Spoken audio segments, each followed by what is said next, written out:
Hello friends, today we are going to start a new unit number 5, the Tiger's Claw. उसमें अब आज हम बात करेंगे एक्टिविटी 1.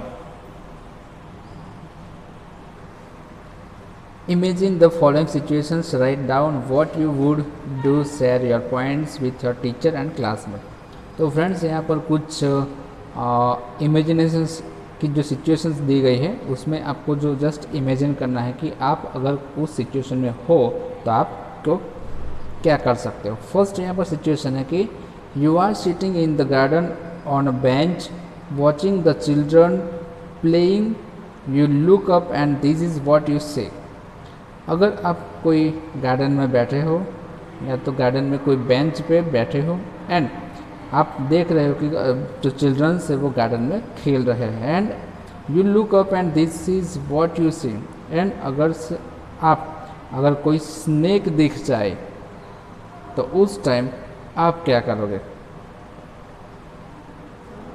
तो यहाँ पर बताया गया है कि as soon as I see the snake it raised hood in a strong feeling to run away. अगर आपको अचानक से कोई स्नेक दिख जाए तो आपको जितना हो सके उतना जल्दी आपको वहाँ से स्नेक को दूर हटाने की कोशिश करेंगे एंड जितना हो सके उतनी तेज़ी से आप वहाँ से दौड़कर कहीं और चले जाओगे. Second situation, you are bending and looking under the bed helping your grandfather find his sandals.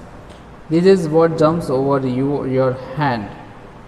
अगर आप अपने ग्रैंडफादर के रूम में उनके बेड के नीचे उनको सैंडल ढूंढने में मदद कर रहे हो एंड अचानक से कोई आपके ऊपर जंप करता है, कोई यानी कि आप यहाँ पर पिक्चर में देख सकते हो कि अचानक से एक रैट आपके ऊपर जंप करता है, तो उस सिचुएशन में आप क्या करोगे.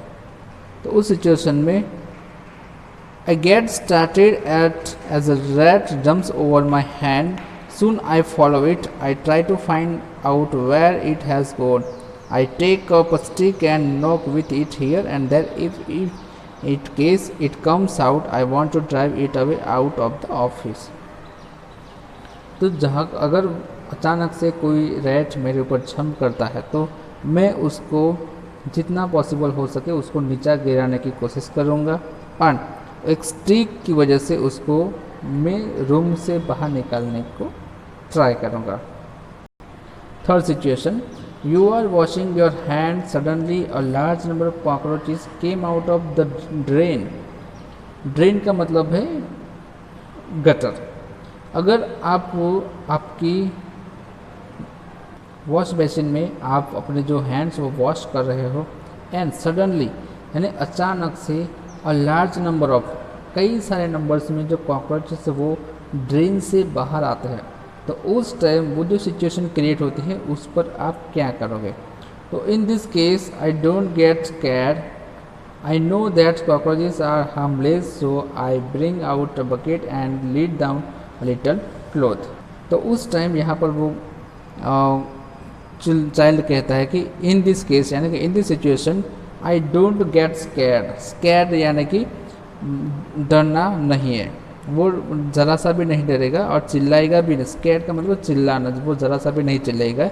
And I know that cockroaches are harmless, और वो जानता है कि जो कॉकरोचेस होते हैं वो हार्मलेस होते हैं यानी कि वो किसी को जल्दी से नुकसान वो नहीं पहुंचाते.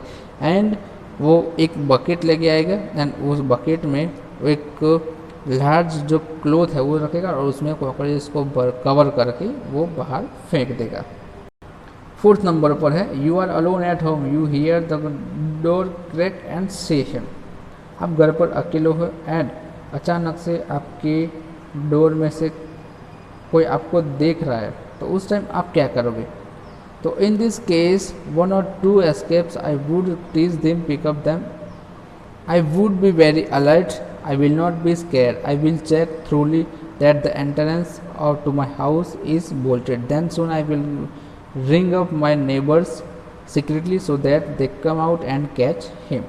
अगर आप घर पे अकेले हो एंड आपकी जो डोर की जो क्रैक है यानी कि डोर्स के क्रैक्स में से आवाज़ आ रही है, आपको कोई देख रहा है, तो अचानक से आप पहले जो एंट्रेंस गेट है वहाँ पर जाओगे और वहाँ पर देखोगे कि आपका जो लॉक बराबर से ठीक है या नहीं, एंड सीक्रेटली आप नेबर्स को फ़ोन करेंगे एंड वो आकर उनको पकड़ लेंगे। और यहाँ पर वो चोर की बात की गई है, तो थीफ है उसकी बात की गई है।